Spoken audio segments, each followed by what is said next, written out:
Muy bien, les damos la bienvenida entonces a cada uno de ustedes a esta nueva serie que iniciamos hoy, que lleva por título La Cruz de Cristo. Y vamos a estar ahí estudiando la carta a los Gálatas, como ya lo habíamos anticipado durante la semana. Vamos a estar compartiendo a lo largo de una serie que tiene que ver con la cruz de nuestro Señor Jesús. Y vamos a estar mirando a la cruz como distintas perspectivas. Vamos a estar mirando a la cruz como un lugar de sustitución. Vamos a estar mirando a la cruz como un lugar de identificación. La cruz de Cristo también es un lugar de visión, pero también es un lugar de maldición. Aunque también encontramos en esa cruz maravillosa un lugar de redención y para algunos un lugar de tropiezo. Sin embargo, finalmente sabemos que es un lugar de gloria. Entonces vamos a estar revisando a la luz de las escrituras ahí en la carta del apóstol Pablo a los Gálatas en cuanto a la cruz de Cristo y obviamente con la guía de ya nuestro conocido pastor Samuel Pérez Millo. O sea, a lo largo de 7 sesiones, 7 capítulos, vamos a estar compartiendo sobre Gálatas. Bien, y la idea principal del día de hoy, del capítulo de hoy, es que vamos a hablar acerca de la cruz como un lugar de sustitución. Tenemos que reconocer la obra de Jesús en la cruz como el lugar de nuestra sustitución. No es lo mismo de solamente una sustitución, sino que de nuestra sustitución. Y esta serie buscamos también que produzca en cada uno de nosotros cambios entre niveles en el pensamiento, es decir, que podamos profundizar sobre quién realiza la obra, el Señor Jesucristo, y además que cambios en nuestras emociones comiencen a ocurrir, que podamos concientizar sobre el objetivo de la obra de sustitución de ser libres del presente siglo malo, como lo llaman, ¿cierto?, las escrituras. Pero no queremos solamente que esto quede en nuestra mente o en un sentir, sino que además produzca un cambio en nuestra forma de conducirnos, que podamos mostrar la razón de la obra de sustitución en la cruz, que seamos libres para servir a Dios. Le oramos a Dios para que este objetivo y estos cambios se produzcan a través de su Espíritu Santo en la vida de cada uno de nosotros, porque no podemos hacerlo si no es con su poder. Y como les dije al principio, bienvenidos entonces a este capítulo 1 de la serie de Gálatas, la cruz de Cristo. Vamos a ir descubriendo distintas verdades muy profundas, espirituales, bíblicas y teológicas que nos serán sumamente útiles y van a arrojar luz a través del Espíritu Santo en nuestra mente, en nuestro entendimiento. ¿Para qué? ¿Cuál es el objetivo también de esto? Afianzar nuestra relación con Dios, es decir, mejorar nuestra relación con Dios, que estemos aún más seguros de nuestra relación con nuestro Dios a través de nuestro Salvador. Amén. Y quiero que Romina acá, o Rubén, no sé quién de los dos eligió, lea Gálatas, creo que Romina, lea Gálatas de capítulo 1, del versículo 1 al 5. Amén. Dice así: Pablo, apóstol, no de hombre ni por hombre, sino por Jesucristo y por Dios, el Padre que lo resucitó de los muertos, y todos los hermanos que están conmigo, a la iglesia de Galacia. Gracia y paz sean a vosotros, de Dios el Padre de nuestro Señor Jesucristo, el cual se dio a sí mismo por nuestros pecados para librarnos del presente siglo malo, conforme a la voluntad de nuestro Dios y Padre, a quien sea la gloria por los siglos de los siglos. Amén. Amén. Hermoso pasaje ahí donde Pablo hace su encabezado, ¿cierto? Y comienza esta carta inspirada por el Espíritu Santo a los hermanos que estaban en la zona de Galacia. Les quiero invitar a ver el video, como ya hemos estado haciendo, de un poco explicativo de en la voz de Pastor Samuel Pérez Mí.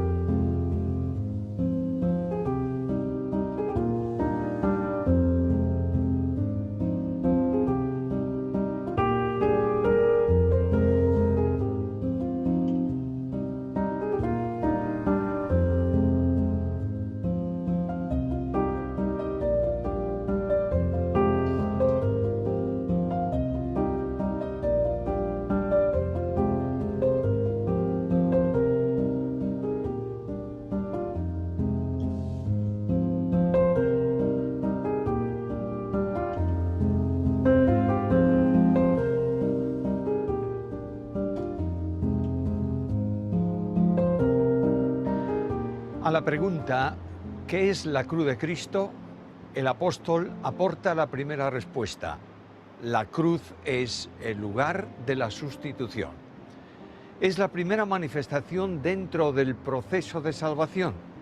El texto es claro: el cual se dio a sí mismo por nuestros pecados para librarnos del presente siglo malo, conforme a la voluntad de nuestro Dios y Padre.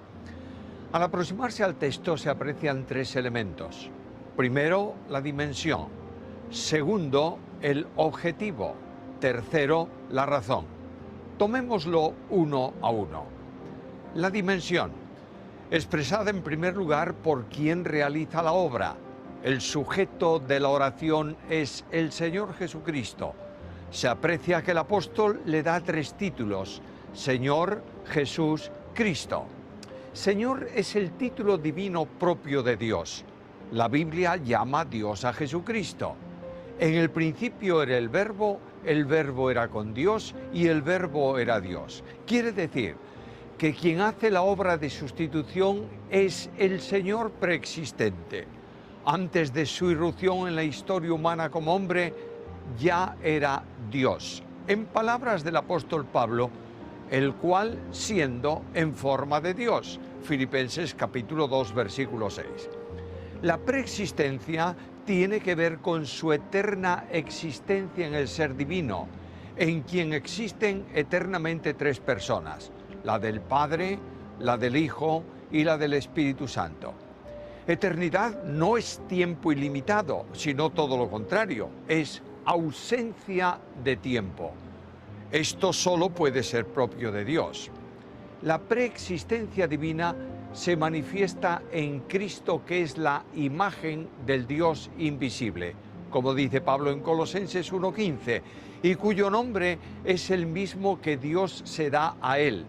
Yo soy, Juan capítulo 8, versículo 58. Jesús es el título especialmente ligado con su humanidad, como el ángel dijo a María: mira, concebirás en tu seno y darás a luz un hijo y llamarás su nombre Jesús. Lucas 1:31. La humanidad de la segunda persona divina está claramente manifestada. Fue concebido por obra del Espíritu Santo en el seno de la Virgen María. Su humanidad es reconocida en la Biblia: y aquel Verbo fue hecho carne y habitó entre nosotros. Juan 1:14. El apóstol Pablo enseña que por su encarnación se hizo semejante a los hombres. Filipenses 2:7. En esta operación de la gracia, Dios hombre se limita. Los componentes de la humanidad de Jesús corresponden a los nuestros. Tuvo un cuerpo humano, un alma humana y un espíritu humano. Pero cuando Dios se encarna, no se humilla, simplemente se limita, haciéndose en todo semejante a los hombres. Sin embargo, no quedó en una simple limitación, sino que se humilló a sí mismo, haciéndose obediente hasta la muerte. Filipenses 2:8. La humillación está en que se hizo obediente, es decir, siendo Dios, asume la condición de siervo. La forma de llevar a cabo la sustitución: se dio a sí mismo. Es la manifestación del compromiso trinitario para salvación. El Padre da al Hijo, el Hijo se entrega a sí mismo sin que nadie le quite la vida forzadamente, porque para esto había venido. El ejemplo máximo de esta entrega está en Getsemaní, donde en la intensidad de la agonía dice: no se haga mi voluntad sino la tuya. El Espíritu produce la humanidad por la que Dios puede dar su vida en sustitución de los pecadores. La muerte de Jesucristo es una determinación eterna. Volvemos al texto: conforme a la voluntad de nuestro Dios y Padre. El plan de redención fue el primer acto divino.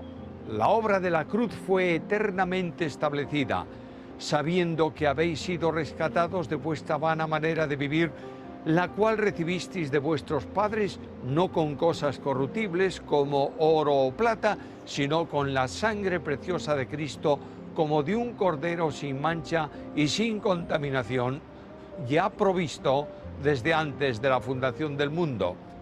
La obra de Cristo es una entrega sustitutoria por nuestros pecados. La vida de Jesús fue entregada a causa de los pecados. El Señor no murió solo a favor del pecador, sino en lugar de él. Lo hace para ser el sustituto de todos los que creen y librarlos de la responsabilidad penal por el pecado, de modo que fue entregado por nuestras transgresiones. Romanos 4:25. El alcance de esta entrega en las palabras del apóstol Pablo: obediente hasta la muerte y muerte de cruz. Filipenses 2:8. El objetivo, la claridad del texto: para librarnos del presente siglo malo. La meta de la sustitución era la de la liberación. El verbo rescatar, traducido aquí como librar, expresa la idea de recibir liberación de una situación de alto riesgo. El ámbito de la liberación es el presente siglo malo, es decir, una acción que provee de libertad sobre el mundo dominado por el mal. Por esta liberación oró el Señor Jesús y dijo: no ruego que los quites del mundo, sino que los guardes del mal. Juan 17:15. La liberación solo es posible en Cristo. Así que, si el Hijo os liberta, seréis verdaderamente libres. Juan 8:36.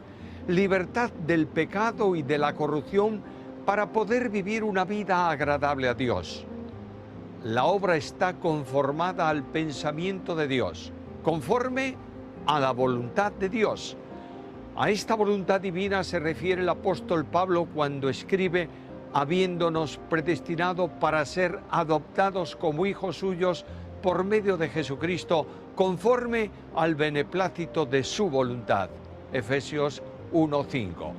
Todo lo que tiene que ver con salvación es propósito y determinación divinas desde la eternidad. Lo establecido por Dios en la eternidad se cumple en el tiempo determinado, cuando vino el cumplimiento del tiempo. Gálatas 4:4. La acción liberadora nos saca de un estado de esclavitud y nos traslada a otro de libertad. La razón. La experiencia de la libertad es un concepto esencial en el mensaje del Evangelio. Ser cristiano no es asunto de religión, sino de relación con Cristo. La obra de la sustitución da poder al salvo para servir a Dios, saliendo de la condición esclavizadora del pecado e introduciéndonos en una nueva relación de siervos como consecuencia de la identificación con Cristo.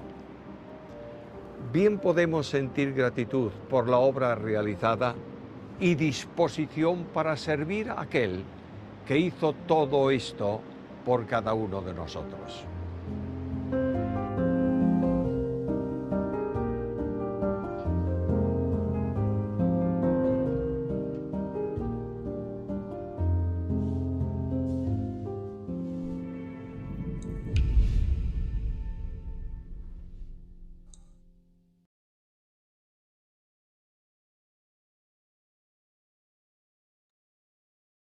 Amén. Hermoso texto, ¿verdad? Video, perdón, donde encontramos esta explicación a lo que acabamos de leer. Y él analiza el versículo 4, ¿cierto? De Gálatas 1, que acabamos de leer, que Romina nos acaba de leer. Y hay tres elementos en donde él hace un énfasis. Primero era la dimensión, el segundo era el objetivo y tercero era la razón. En cuanto a la dimensión, el que realiza la obra, ¿quién es? El Señor Jesucristo. Y ahí menciona tres títulos. Es importante porque hoy en día no usamos por esta forma, quizás de dirigirnos a alguien o de hablar de alguien, no es común hacerlo, utilizar títulos, porque esos títulos significaban algo más allá del nombre solamente, sino que nos daba a conocer naturalezas, nos daba a conocer propósito y era lo que ellos conocían. O sea, entonces, cuando ellos escuchan, leen esto y lo escuchan también, se dan cuenta de ciertas cosas que a veces nosotros pasamos por alto. El primer título es Señor, y este título de Señor enfatiza su divinidad, porque para los judíos había un solo Señor. Recordemos que la clase anterior estuvimos hablando de que Pablo, bueno, no sé si estuvimos hablando en la clase pasada, pero sabemos que Pablo y todos los judíos eran monoteístas, es decir, creían en un solo Dios, había un solo Señor, no había más. Y aquí Pablo está dándole ese título de Dios y Señor a Jesús. Podemos leer Juan 1:1. A ver aquí a quién lo había elegido. Aquí, Ok. ya. En el principio era el verbo, y el verbo era con Dios, y el verbo era Dios. Amén. ¿Y quién es el verbo? ¿Podemos responder quién es el verbo? Dios, Bien. Pero ¿quién es el verbo también? ¿Quién es la palabra? El verbo es la palabra. ¿Quién es el logos de Dios? Jesús, Jesús, ¿cierto? Jesús, muy bien. Jesús es el verbo.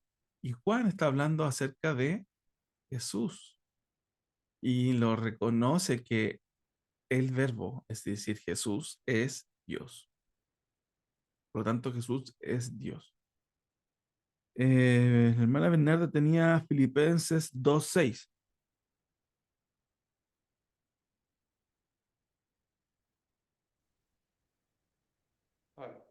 El cual siendo en forma de Dios, no estimó el ser igual a Dios como cosa a que aferrarse.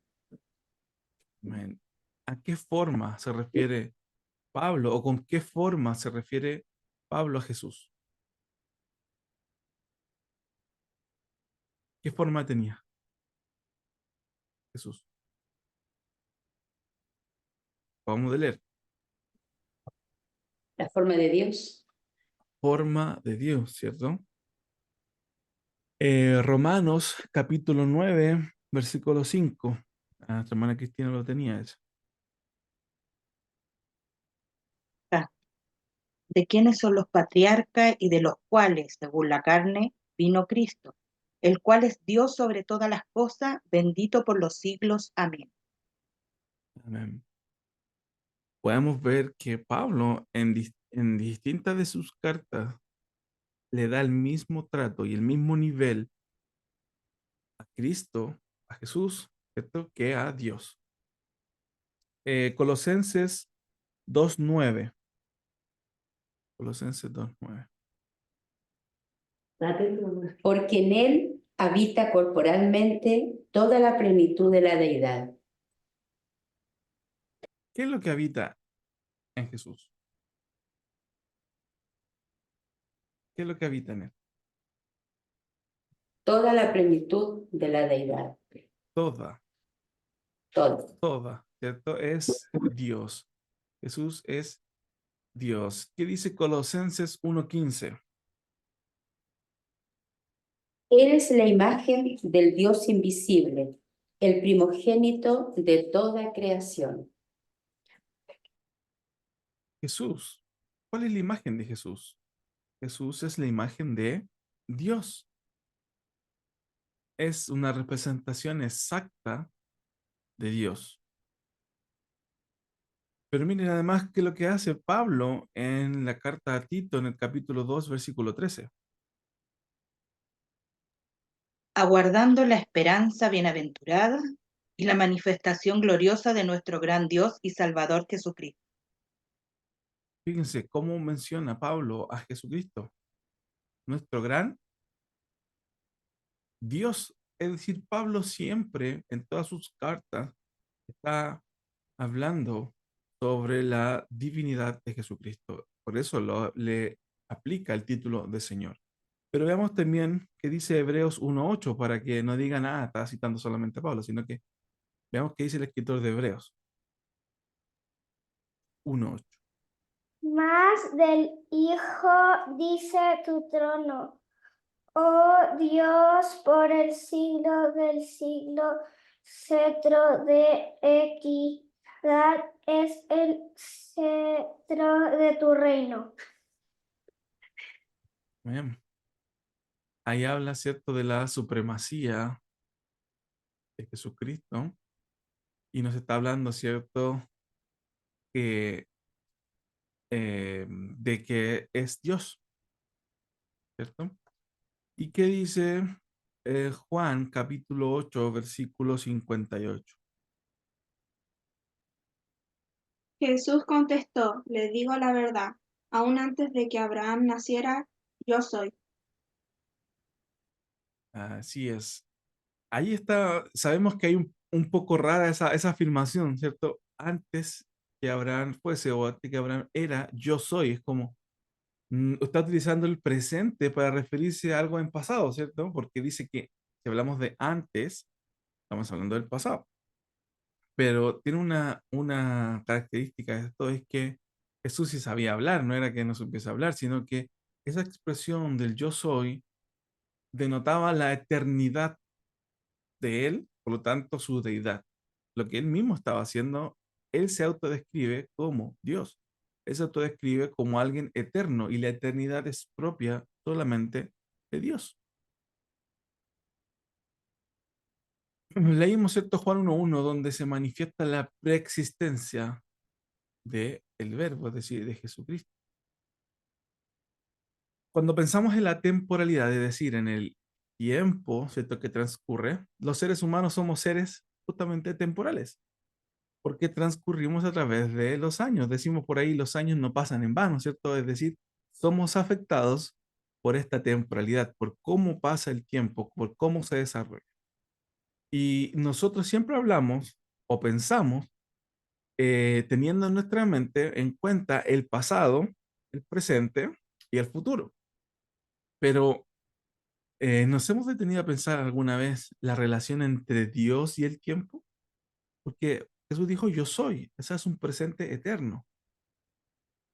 Dios es anterior al tiempo. Dios no está gobernado por el tiempo. La temporalidad nace junto con la creación. Por lo tanto, como Dios no es un ser creado, Él está fuera de las leyes que regulan, ¿cierto?, la creación. Porque sabemos que no hay nada que sea creado, nada que esté en este universo que no esté afectado por la temporalidad. Y quizás para hacer una pequeña definición, ¿cierto? Podríamos decir que el tiempo es la medida en la cual transcurre lo creado. Ese es el primer título que Pablo le da acerca, acerca de la dimensión y se lo da a Jesús, ¿cierto? Como el Señor. El segundo título que emplea para él es Jesús. Y este título está ligado especialmente con su humanidad. Leamos Lucas 1, 31.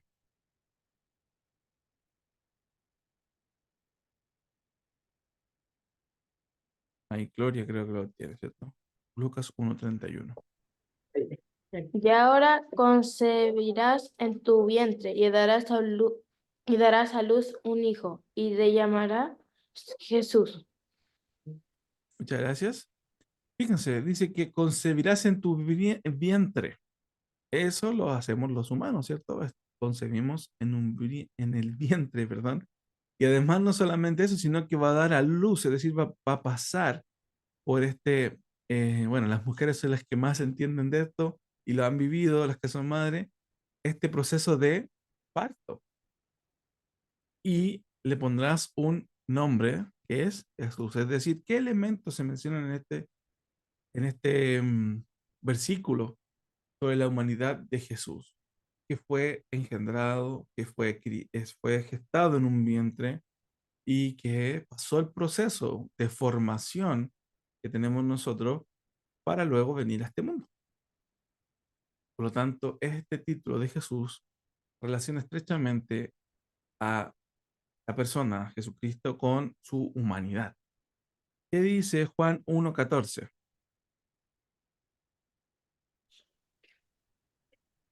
Y aquel verbo fue hecho carne y habitó entre nosotros, y vivimos su gloria, gloria como del unigénito del Padre, lleno de gracia y de verdad. Así es. ¿Qué fue hecho entonces el verbo? ¿Qué se hizo? Se hizo carne.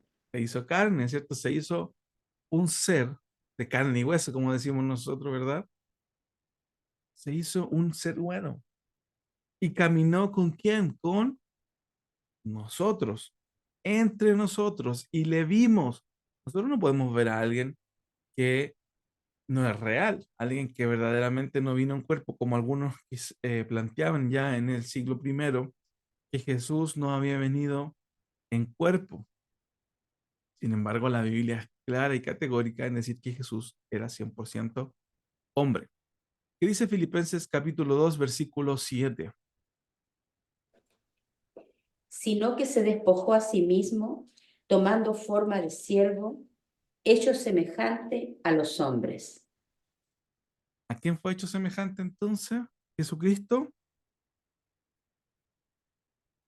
A los hombres, ¿cierto? Al ser humano. Cuando hablamos de hombre, ¿cierto? Es hombre y mujer, hablamos del ser humano.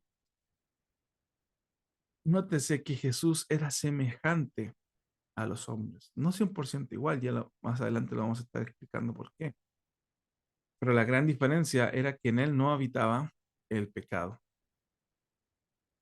Y estos textos son solo algunos ciertos ejemplos que enfatizan la humanidad de Jesús. Jesús tuvo un cuerpo, Jesús tuvo un alma y un espíritu humano. Siendo Dios, como leímos en Filipenses capítulo 2, versículo 6, ¿cierto? Se autolimitó asumiendo la humanidad. Él se revistió de humanidad, pero no dejó de ser Dios.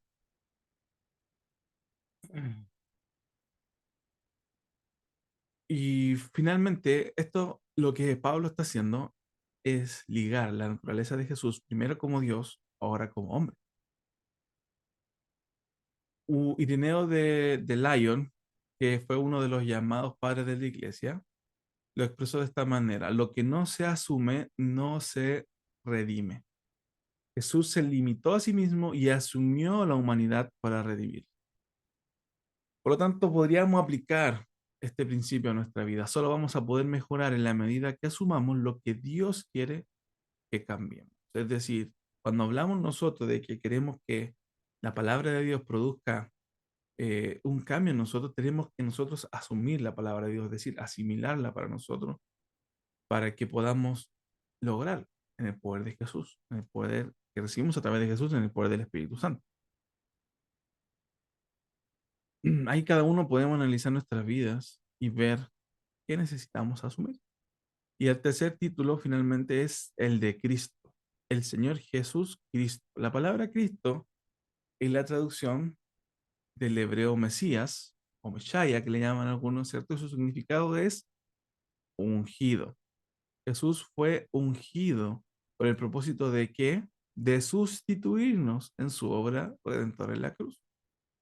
¿Qué dice Gálatas 1:4 cuando lo acabamos de leer? ¿Qué fue lo que dijo?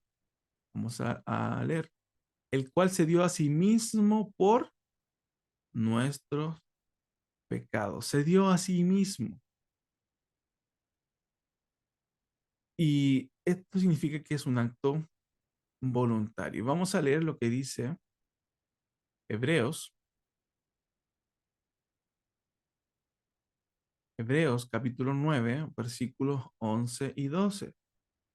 Pero estando ya presente Cristo, sumo sacerdote de los bienes venideros, por el más amplio y más perfecto tabernáculo no hecho de manos, es decir, no de esta creación, y no por sangre de machos cabríos ni de becerros, sino por su propia sangre, entró una vez para siempre en el lugar santísimo, habiendo obtenido eterna redención. Quizás si esta figura nos suena un poco rara, un poco a machos cabríos y todas estas cosas, lugar santísimo, tenemos que leer entonces Levítico en el Antiguo Testamento, donde ahí se presenta cómo era el sistema sacrificial que tenían los judíos y que justamente era para aplacar la ira de Dios por los pecados del pueblo.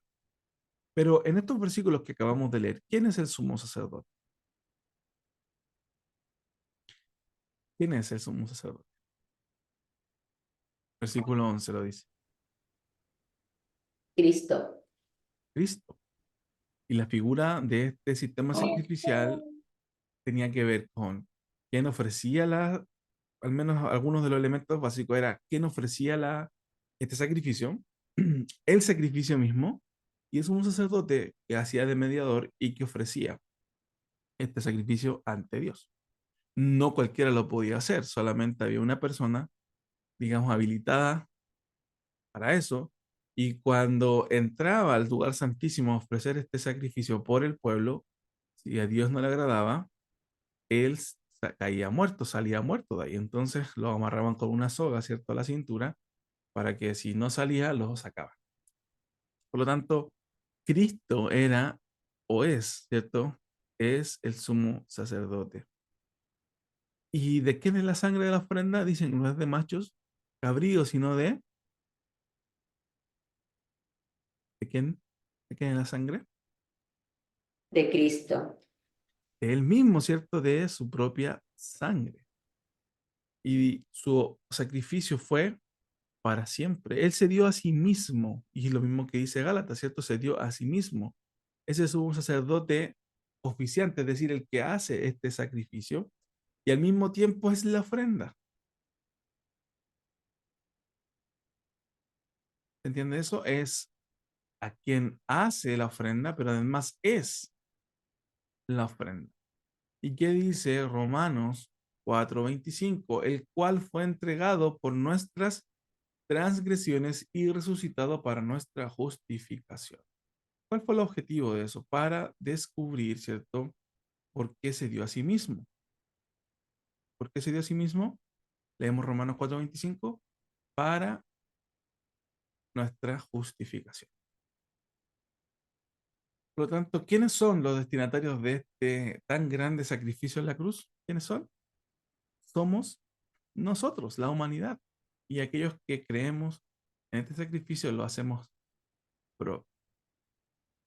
Y entonces fíjense que cuando estamos hablando de este sacrificio, cuando estamos hablando de esta ofrenda, cuando hablamos de esta justificación, automáticamente también tenemos que hablar o tener la conciencia de lo que es el pecado. Pero tenemos conciencia de lo que significa. Nos duele muchas veces el pecado, sabemos lo que costó nuestro perdón. Ahí tenemos algunas preguntas por las cuales podemos nosotros estar meditando acerca de este sacrificio. Somos los destinatarios de este gran sacrificio, pero muchas veces tenemos la plena conciencia de lo que significa, del costo de ese perdón, de lo que hoy día gozamos. Muchas veces nos olvidamos. Pero Pablo aquí nos está recordando, inspirado por el Espíritu Santo, sobre la dimensión de todo esto, y vemos que Jesús fue Dios o es hombre, pero también es el Cristo, el Mesías, el ungido, que fue necesario que fuese Él mismo la ofrenda para recibir nosotros este maravilloso perdón. Y aquí está la otra parte que leímos, ¿cierto? En Gálatas 1:4 acerca del objetivo. Y el objetivo está declarado ahí en el mismo texto para librarnos del presente siglo malo. Y esa palabra que se traduce como librarnos, ¿cierto? Es la palabra con la que se traduce el verbo griego exaiero. Exaireo. Es un poco difícil. Ahí se lo voy a dejar después. Exaireo. Literalmente significa sacar afuera, llevar afuera o rescatar. Y este rescatar tiene que ver con que había un objetivo, un peligro inminente, un riesgo vital. Juan, capítulo 17, así que lo pueden anotar por ahí, versículo 15, dice, no ruego que los quites del mundo, sino que los guardes del mal. ¿Somos quitados del mundo o guardados del mal que hay en el mundo? La afirmación también de este pasaje va en línea con el capítulo 8 de Juan, el versículo 36. Así que si el Hijo os libertare, seréis verdaderamente libres. La libertad que Jesús logra para nosotros en la obra de la cruz implica una liberación de la maldad del mundo sin quitarnos físicamente de él. No estamos ajenos a este mundo en el sentido de que vivimos en él, pero dice su palabra que no somos de este mundo y dice que hemos sido guardados de este mundo. Por lo tanto, la acción libradora nos saca de este estado de esclavitud y nos traslada a otro estado de libertad. Y Pablo dice que fuimos trasladados del reino de las tinieblas al reino de la luz admirable. Es decir, cuando Jesús hizo este sacrificio, hizo un cambio de nuestra condición. Nos sacó de la esclavitud del pecado y nos dio libertad en él. Pensemos en las implicancias que estas afirmaciones tienen en nuestro desarrollo y nuestro servicio como cristianos, ¿cierto?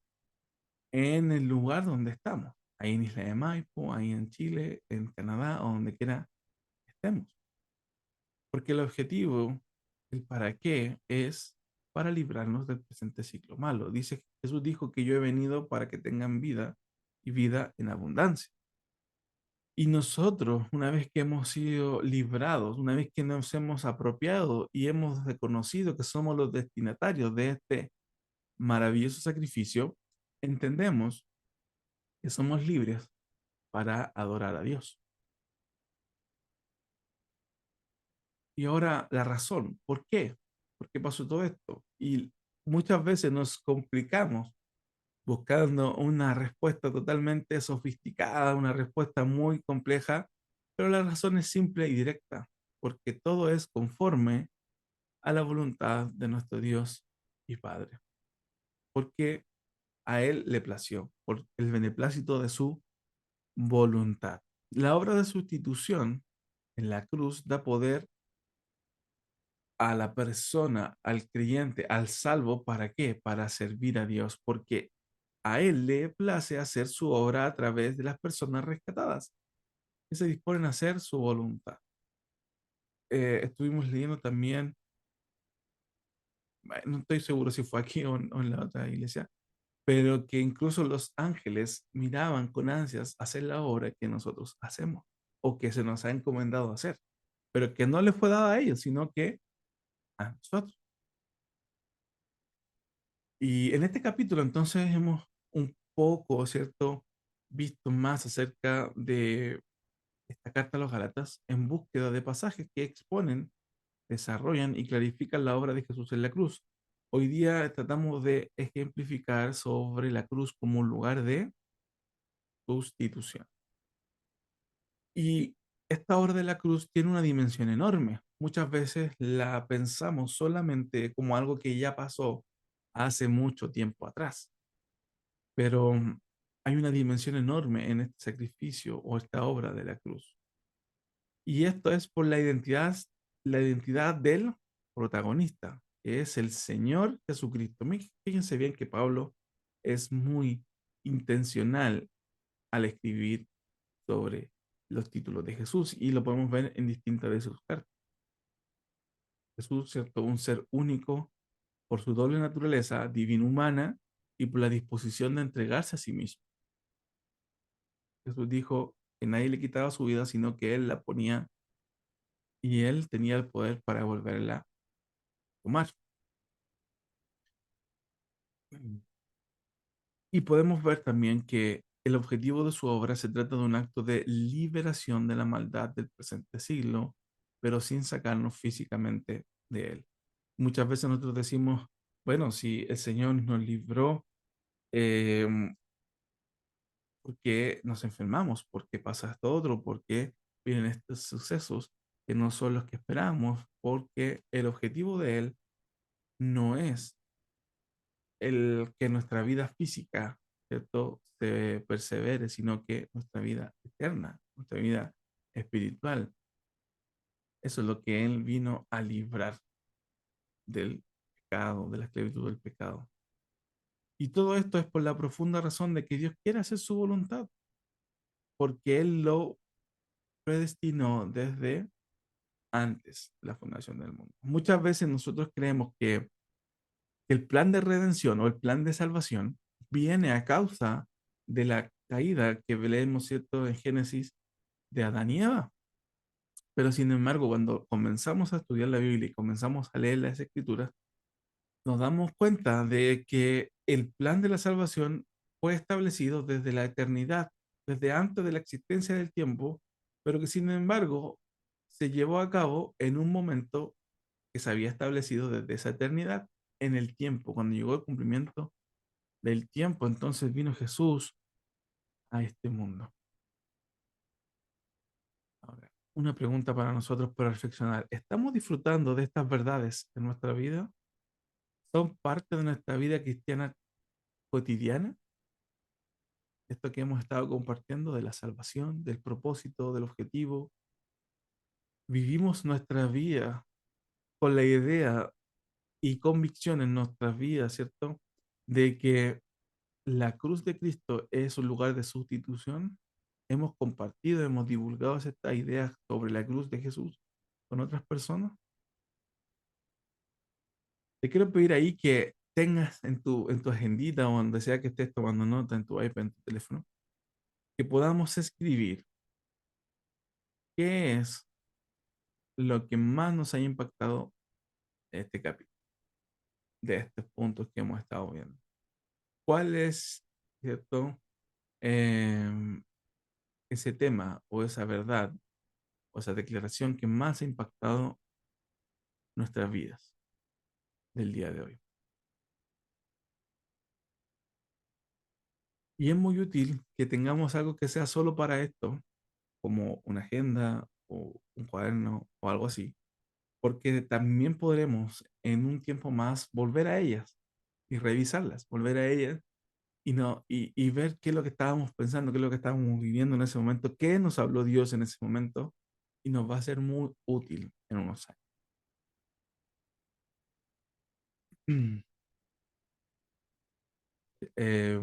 Entonces, una vez que escribamos esto, lo que vamos a hacer, lo vamos a compartir con alguien, puede ser nuestro compañero, alguien que está en nuestra casa, nuestra esposa, un hijo, padre, lo que sea, y podamos, ¿cierto?, compartir. Y cuéntale por qué escribiste eso que escribiste y compartan eso entre ustedes.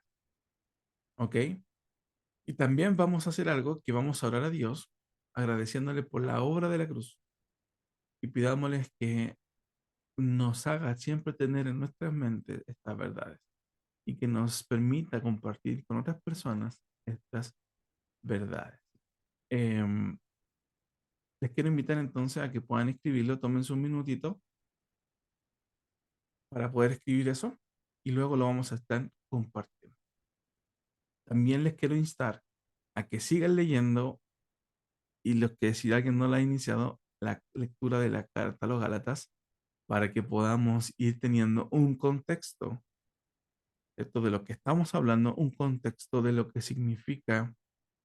Y también si alguien quiere más información, podemos proveerle también información sobre dónde estaba la ciudad, qué es lo que era, cuál es el objetivo y muchas otras cosas podemos estar también compartiéndolas. Pero lo que sí quiero es que, hermanos, comencemos la lectura de la carta de los Gálatas, porque cuando leemos, el Señor nos va a estar hablando a cada uno de nosotros. Amén, Dios les bendiga y sigamos entonces para nuestro nuestro siguiente capítulo de esta serie, La Cruz de Cristo, que vamos a estar compartiendo ya la próxima semana.